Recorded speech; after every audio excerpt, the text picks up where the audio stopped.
जय श्री कृष्ण। सतया श्रद्धया युक्तस्तस्याराधनमीहते लभते च ततः कामन् मय्येव विहितान् हि तान्। अध्याय 7 श्लोक 22। व्याख्या। सतया श्रद्धया युक्तः मय्येव विहितान् हि तान्। मेरे द्वारा दृढ़ की हुई श्रद्धा से संपन्न हुआ वह मनुष्य उस देवता की आराधना की चेष्टा करता है और उस देवता से जिस कामना पूर्ति की आशा रखता है उस कामना की पूर्ति होती है। यद्यपि वास्तव में उस कामना की पूर्ति मेरे द्वारा ही की हुई होती है, परंतु वह उसको देवता से ही पूरी की हुई मानता है। वास्तव में देवताओं में मेरी ही शक्ति है और मेरी ही विधान से वे उनकी कामना पूर्ति करते हैं। जैसे सरकारी अफसरों को एक सीमित अधिकार दिया जाता है कि तुम लोग अमुक विभाग में अमुक अवसर पर इतना खर्च कर सकते हो, इतना इनाम दे सकते हो, ऐसे ही देवताओं में एक सीमा तक ही देने की शक्ति होती है, अतः वे उतना ही दे सकते हैं, अधिक नहीं।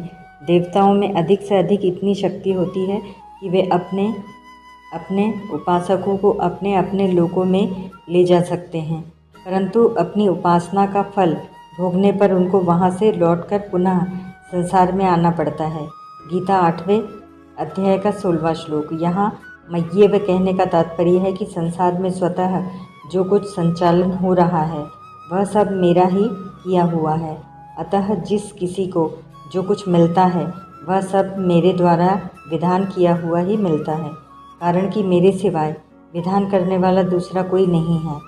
अगर कोई मनुष्य इस रहस्य को समझ ले तो फिर वह केवल मेरी तरफ ही खींचेगा। परिशिष्ट भाव। भगवान ने सब देवताओं को अलग अलग और सीमित अधिकार दिए हुए हैं, परंतु भगवान का अधिकार असीम है। भगवान में यह विशेषता है कि वे किसी पर शासन नहीं करते, किसी को अपना गुलाम नहीं बनाते, किसी को अपना चेला नहीं बनाते, प्रत्युत हर एक को अपना मित्र बनाते हैं, अपने समान बनाते हैं। जैसे निषाद राज सिद्ध भक्त था, विभीषण साधक था और सुग्रीव विषयी था, पर भगवान श्री राम ने तीनों को ही अपना सखा बनाया। यह विशेषता देवताओं आदि किसी में भी नहीं है, इसीलिए वेदों में भी भगवान को जीव का सखा बताया गया है। द्वा सुपर्णा सुयुजा सखाया समानम वृक्षम परिशस्व जाते। मुंडक 3:1-1 श्वेता 4:6। गीता में भी भगवान ने अर्जुन को कहा है भक्तोसी में सखा चेती 4:3। यहाँ भगवान ने भक्त तो अर्जुन की दृष्टि से कहा है, अर्जुन की दृष्टि से इसीलिए भक्त कहा कि अर्जुन ने भगवान की शरणागति स्वीकार की थी। शादी माम त्वाम प्रपन्नम गीता 2:7।